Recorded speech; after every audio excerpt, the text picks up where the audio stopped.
ઉપલેટામાં અંજુમને હિમાયતુલ ઇસ્લામ ટ્રસ્ટને બબલા ફેમિલી તરફથી આખરી સફર વાન ડોનેટ કરવામાં આવી હતી। આ વાનનું સમાજના આગેવાનોની ઉપસ્થિતિમાં લોકાર્પણ કરવામાં આવ્યું હતું। ઉપલેટામાં 104 વર્ષથી અવિરત કાર્યરત સંસ્થા અંજુમને હિમાયતુલ ઇસ્લામ ટ્રસ્ટ દ્વારા અનેક સેવાકીય કાર્યો કરવામાં આવી રહ્યા છે।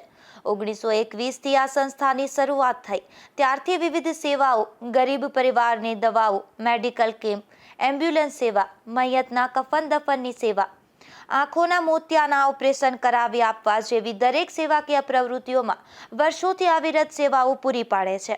ત્યારે ફરી એકવાર ઉપલેટાના મુસ્લિમ સમાજમાં મૈયત માટે એક આખરી સફર વાનની સુવિધા ડોનર દ્વારા પૂરી પાડવામાં આવી હતી, જેમાં બબલા ફેમિલી દ્વારા અંજુમને ઇસ્લામ ટ્રસ્ટને આખરી સફર વાન અર્પણ કરવામાં આવેલ છે। અંજુમન હિમાયતુલ ઇસ્લામ ટ્રસ્ટ ઉપલેટા આજ રોજ એક અવિરતપણે પોતાની સેવા ચાલુ રાખે છે। તેમાં આજે મૈયત માટે આખરી સફર નામના વાહનનું ઇબ્તેદા કરેલ છે। આ ઇબ્તેદા પીરે તરીકત મુનીર બાપુ કોડીના સાવરકુંડલાવાળા નાસ્તે કરવામાં આવેલ છે અને આ તકે આ 17 લાખ રૂપિયાનું જે વાહન જે ડોનર દ્વારા પ્રાપ્ત થયેલ છે તેનો પણ અમે ખરા હૃદયપૂર્વક આભાર વ્યક્ત કરીએ છીએ।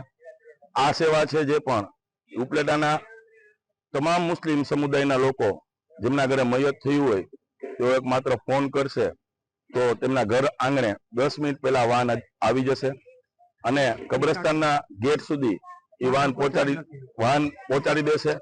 આ એક સેવા ફ્રી સિબિલ્લા છે, એનો કોઈ ચાર્જ લેવામાં આવતો નથી। અંજુમન હિમાયતુલ ઇસ્લામ ટ્રસ્ટ છે મેડિકલ સેવા હોય, એમ્બ્યુલન્સ હોય, ગરીબ દર્દીઓ જેઓ દવા ખરીદી નથી શકતા તેના વિનામૂલ્યે દવા પણ આપે છે।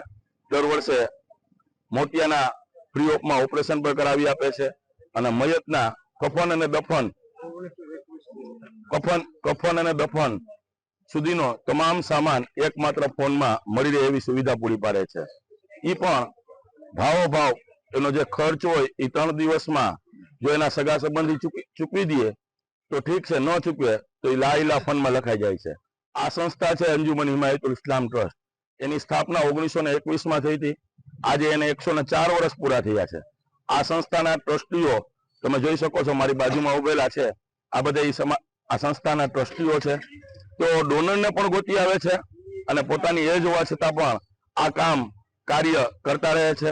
અમે અલ્લાહ તાલા પાસે દુઆ કરીએ છીએ કે હજી પણ એમની તાકાતમાં વધારો થાય અને આવા કામ ઉપલેટામાં થતા રહીએ। આ તકે ઉપલેટા શહેરના પંજાબી હોલ ખાતે દરેક મુસ્લિમ સમાજના અગ્રણીઓ, આગેવાનો, પ્રમુખ સહિતના વિવિધ હોદ્દેદારોની વિશાળ હાજરી વચ્ચે મુનીર બાપુ સાવરકુંડલાવાળાના હસ્તે આખરી સફર વાનનું લોકાર્પણ કરવામાં આવ્યું હતું।